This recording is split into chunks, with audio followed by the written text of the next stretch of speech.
Welcome to the deep dive. Today we're going to be looking at, well, a really interesting collection of material. Mm. You shared these excerpts from Audrey Stone's Framed with Love. It's the first book in the Havenbrook romance series. That's right. Now, okay, on the surface, it is fiction. It's a romance novel. Sure. But our goal here isn't really a book review, is it? We want to sort of untack why this fictional town, Havenbrook, and the stories happening there feel so engaging. Exactly. It's like exploring the anatomy of what makes a place charming, what makes it resonate. Yeah, like digging into the DNA of the setting and the connections it creates. What makes it all tick? Precisely. Because even in fictional worlds, the way a setting is constructed, how characters interact within it, well, that can tell us a lot about community, about belonging, that need for connection. So we're looking at Audrey Stone's blueprint for Havenbrook, trying to figure out its appeal. Yep. And we'll focus on Havenbrook itself, naturally, but also some key people there, specifically the photographer Nari Valera and this travel writer Everest Vale. Okay, sounds good. So let's start with Havenbrook. Thinking about the town almost like it's a character itself. That's a great way to put it. The book describes it as a coastal town, around 75,000 people. That size feels significant, doesn't it? It does. Big enough for some anonymity, maybe, but small enough to still feel like a community. And it has this mix, right? Traditional fishing families alongside tech pioneers, artists, university folks. That blend, that suggests a certain energy, doesn't it? Potential for interesting dynamics, maybe even a little friction. Definitely. What kind of social dynamics might that create, do you think? Well, I think that contrast is deliberate. It's not just background color. It highlights how diverse elements rubbing up against each other can create unique sparks, connections you wouldn't get somewhere more Uniform. And the author uses specific places to show this. You mentioned the Harborside Shopping Center. Sounds modern, commercial. right, but integrated with that coastal feel. Then there's Oakwood Park, ancient oaks, and the book mentions first kisses happening there. Ah, okay, so that immediately layers in history, romance. Exactly. It signals the author's intent. This place has memories baked into it. And then, kind of unexpectedly, a community wind farm is mentioned as a place for unlikely connections. Which is fascinating, right? This modern, maybe slightly industrial thing is also framed as a space for human connection. It's not just about renewable energy. It feels like Stone is weaving these different threads, old, new, natural, man-made, into a single identity for the town. Yeah, it's not just a collection of landmarks. It feels like a place with its own story. The community events really drive that home, too. Like Midsummer Night Market with local artisans. That evokes local culture, shared identity. Yeah. And then the Tech by the Sea conference that brings in the innovation side, that blend we talked about. It feels very consciously crafted, a setting that's both grounded and looking forward, fertile ground for relationships. You nailed it. Which brings us right back to the author's line. Havenbrook promises romance in every corner. It's so explicit. The setting isn't passive at all. It's designed to encourage love stories. Right. And that promise definitely shapes how we read things, doesn't it? It sets an expectation. We're maybe looking for those connections, seeing romance in everyday stuff within Havenbrook. It makes you wonder how much the place itself is doing the heavy lifting in creating that romantic feeling. Okay, let's zoom in on one of the people living there, Nari Valera, photographer, based right in central Havenbrook. Right. The text says she's doing okay business-wise, but there's this undertone, Yeah. like she's feeling a bit wistful, hiding behind the camera. Yeah, a sense of being stuck, maybe, Yeah. even with success. What do you think might be behind that, if her business is good? Well, look at her photography style. She wants to capture art and truth, often black and white. She wants to make people feel things, like making her friend Tess cry happy tears. Okay, so she's aiming for depth, real emotion. Exactly. So Yeah. maybe that feeling of being stuck comes from feeling like she's observing that depth more than living it herself. Ah, interesting. And her focus is on lived-in love stories, Yeah. not just pretty pictures. Right. Which kind of highlights that potential gap between what she captures for others and maybe what's missing for her. Her connection to the town feels really important, too. She's documenting its fabric. Definitely. She has this upcoming solo exhibition at the local gallery, the Valencia, that shows ambition, but also roots. But then there's this fellowship offer. London. Big deal. Huge opportunity. It could take her right out of Havenbrook. The fact that she eventually turns it down, that says a lot, doesn't it? It really does. It suggests her ties to Havenbrook run deep. It's more than just her job. Could be familiarity, belonging, Maybe even the potential for her own lived-in love story there. Could be all of those. Yeah. And we get these little hints about her personal life, too. Her friend Maya at the cafe. Sunrise Brew Cafe, yeah. The unsolicited therapy sessions. Right. It hints at needing that local support network. Right. And then there's the past relationship with Finn. Oh, yeah, described as brief, strange, complicated, ended badly, and there was a ring involved. Suggests it wasn't just casual. That history, those current connections, they all seem to weigh into her decision to stay. Which sets the stage nicely for Everest Vale's arrival. Travel writer. Carte Blanche Traveler magazine.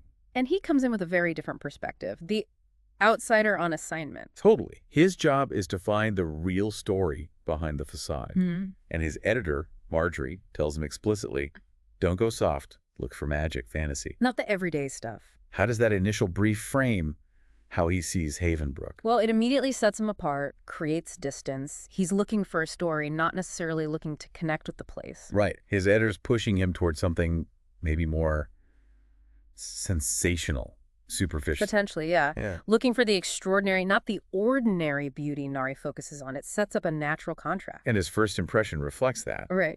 Charming, sure, but maybe shallow. Easy to sum up and move on from. Exactly. Another assignment, another town. But then things start to shift Yeah. because he starts seeing Havenbrook through Nari's eyes. Ah, yes. This is key. She shows him the back lanes, the local stories, the bakery giving away bread, that laundrette mural. Stuff you wouldn't find in a tourist brochure.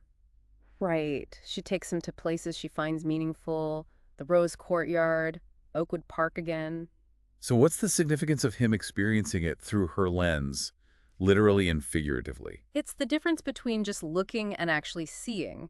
He moves from observation to something more like immersion. She's not just pointing out sights. No, she's sharing her connection, the feeling of the place. He starts to grasp the layers beneath the charm, the history, the personal stories. Like Oakwood Park being memory made solid for her. Yeah, that kind of depth. That's not something you easily capture if you're just looking for a quick travel piece. And he starts to really get her photography too. Sees the emotion, the history, not just composition. That seems like a big turning point. Understanding her art helps him understand Havenbrook and maybe understand her. And we learn a bit about his own baggage too. Failed relationship in London with Cassandra. A pattern of leaving, not settling. Right. He tends to move on. How might that past influence how he initially reacts to a place like Havenbrook? It probably makes him cautious about getting too attached. He might see this close-knit community and think, nice, but not for me. Maybe even find it a bit confining. Especially with his professional success built on travel, on moving, the magazine recognition that BBC offer later on. It all reinforces that identity of being someone who doesn't stay put. And then there's the family background, Vale Media, owning newspapers. The Westford Herald. So he has influence, a platform. But the question is, what story will he choose to tell with it? Exactly. So let's talk about how their paths really start to cross. It kicks off with him asking for her help, right? To see the real Havenbrook. Yeah, he needs her perspective. What does that initial setup tell us about them? Well, it immediately highlights her insider knowledge, her artistic sensibility, the things he lacks as the outsider looking for a quick story. He recognizes he needs her way of seeing. And then their connection grows through shared experiences in those meaningful spots. The lighthouse, Oakwood again, the spring night market. And working together on her exhibition seems really important too. Oh, definitely. A catalyst. How does that collaboration likely change how they see each other? Well, it moves beyond just tour guide and visitor, doesn't it? They're working on a shared project, seeing each other's work ethic, their passion. Seeing each other professionally. And the fact that Everest writes about Havenbrook, influenced by her photos, her vision, and gets it published in his family's paper, The Herald, that feels significant. It's huge. He's using his platform to amplify her perspective, validating her view of her own town to a wider audience. And amidst all this collaboration, the romance starts to build. Naturally. The almost kiss in the rain. Classic. The dance at the spring festival. Those moments happen against this backdrop they're both learning to appreciate more deeply. But it feels like it's building on something more solid than just attraction because of that shared work and understanding.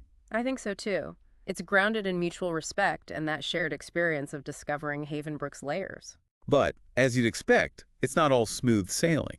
They both have their issues. Their vulnerabilities, yeah. Nari's hesitation, that fear of vulnerability, Maybe tied to Finn. And Everest's whole history of leaving, plus whatever expectations his family might have, those are real obstacles. So where do we see them confront these things? What are the key turning points? Well, Nari taking off Finn's ring.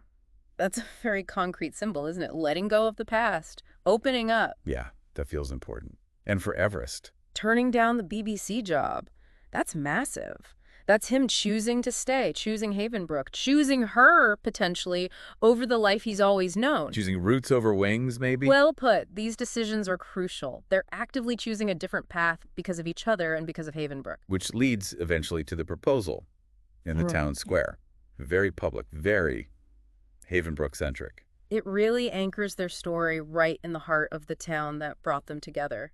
Okay, so stepping back, looking at the whole picture we sketched out, Mm. what are the big themes, the main insights jumping out at you from these Havenbrook stories?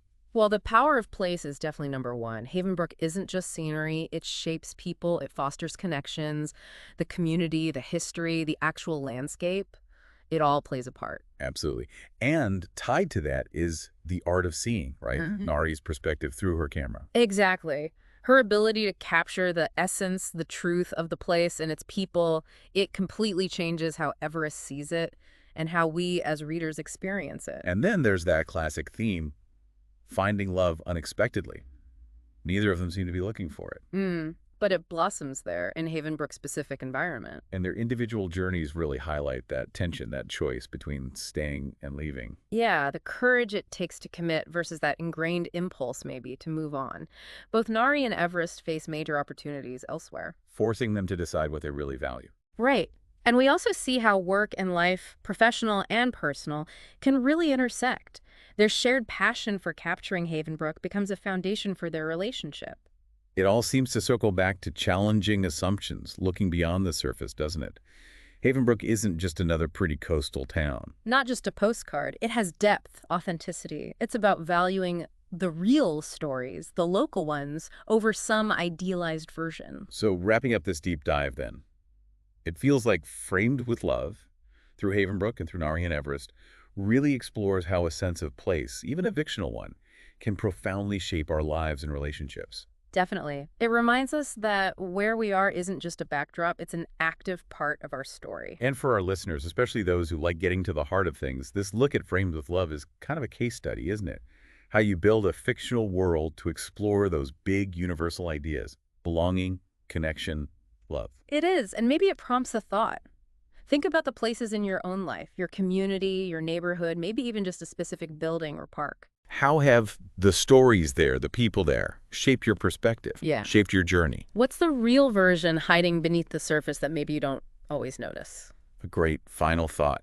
And of course, if Havenbrook, Nari, or Everest have caught your interest, exploring the full novel or maybe other books by Audrey Stone could offer even more on creating these compelling worlds and, well, the enduring appeal of romance showing up where you least expect it.